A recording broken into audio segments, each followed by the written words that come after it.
The first Dying Light was an open-world survival game built primarily around smooth, parkour-inspired movement, brutal melee combat, and a unique day-night cycle that featured an action-heavy style of gameplay during the day, and a more careful stealth-based style at night to avoid the much stronger and more aggressive volatile zombies. Based on my 4 hours of playtime with a preview build of Dying Light 2, it's certainly more of the same, but developer Techland has obviously put a lot of effort into addressing many of the issues from the previous game, while also completely reinventing certain fundamental pillars of design, ultimately building a game that, thus far, simultaneously feels like the natural next step for the franchise, while also feeling like something that establishes its own unique identity.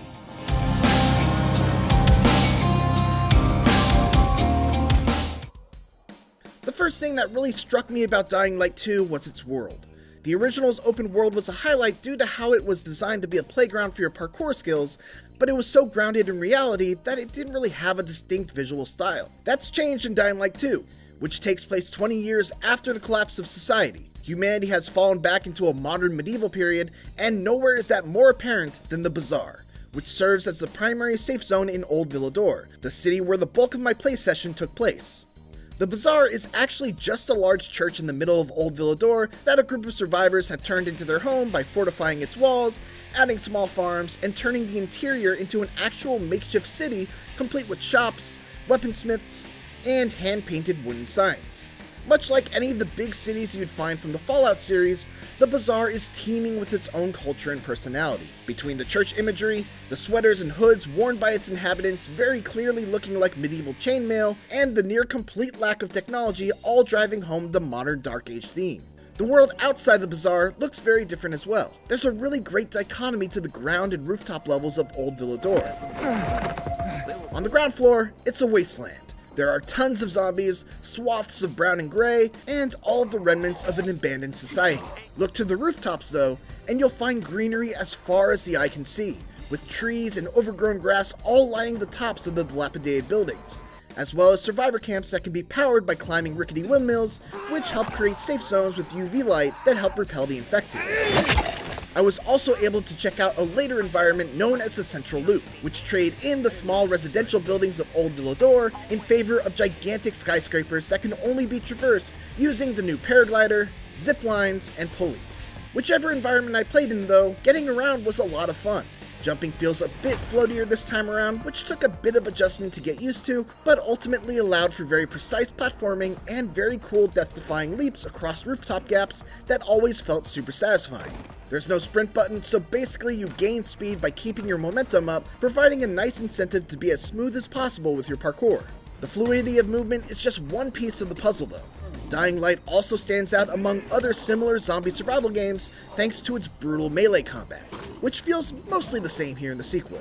Speaking with Timon Smektawa, lead designer on Dying Light 2, he told me that one of the goals this time around was to combine parkour and combat so that players wouldn't just run to an encounter, stop, kill all the enemies, and then continue on their way. To that end, one of the earliest abilities you get in Dying Light 2 is the ability to vault off an enemy and dropkick another in the face.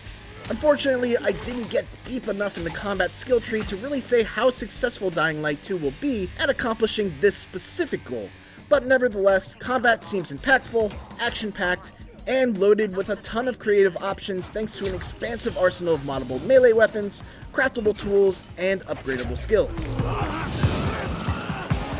The one thing that has seen a complete shift from how it worked in the previous game is the day-night cycle. Smektawa told me they realized that in the first game, a lot of players didn't engage with the night for a number of reasons. Some thought it was too hard, too scary, or didn't really understand why they should even bother with it. To address this, Techland is making the incentives to explore during the night much more obvious and clear-cut.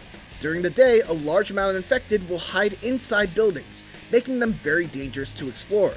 During the night, however, those infected will leave and take to the street, leaving the interiors mostly unguarded and making the valuables found within much easier to scrounge up.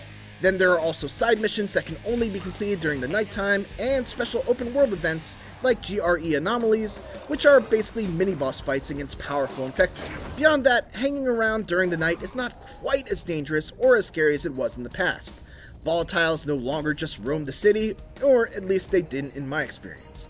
Instead, there are special infected called Howlers that will alert the Horde to your presence when they spot you, triggering a GTA-like multi-tiered chase sequence that forces you to either run away and break line of sight, or stand and fight until there's no one left to give chase. The longer you stay within the range of the infected though, the more your chase meter fills, with each new level calling in more and more dangerous threats, until finally, it gets to level 4, at which point you're in big trouble. The final pillar of Dying Light 2's design, and one that wasn't really present in the first game, is that its choices have consequences, both in terms of the story and the actual gameplay. I encountered several points in my playtime where I was offered choices between siding with one faction or another, and while I can't really comment on how deeply those choices may have affected the overall narrative, they seem pretty dramatic. Like making the decision of whether to share valuable information with the survivors back at the Bazaar, or taking that information back to the law-enforcing peacekeepers. You can also capture specific facilities and make the choice of whether to give control to the peacekeepers or the survivors, with each choice offering its own benefits and perks. Granting control to the peacekeepers will reward you with some sort of combat-related perk, like arming all the vehicles in the controlled area with a remote-controlled car bomb, while granting control to the survivors will instead reward you with a perk that makes traversal easier. For example, having zip lines that allow easier rooftop travel in the area. The more you align with a particular faction, the more powerful the perks you acquire. All in all, I had a lot of fun during my time with Dying Light 2. My 4 hours of playtime were pretty much exclusively directed towards main quest content, so unfortunately, I didn't get much of a chance to take a look at the multitude of side quests, side activities, and challenges, but even with just a glance, it's clear that Dying Light 2 will be a massive game, one that will once again be playable cooperatively as well. We'll soon see how it all turns out when Dying Light 2 is released on PC, PlayStation 4, PlayStation 5, Xbox One, and Xbox Series consoles on February 4th. 2022. Thanks for watching, and for more Dying Light 2, make sure to check out the latest trailer. And for everything else, keep it here on IGN. But you better keep practicing if you hope to beat me. I didn't know it was a race.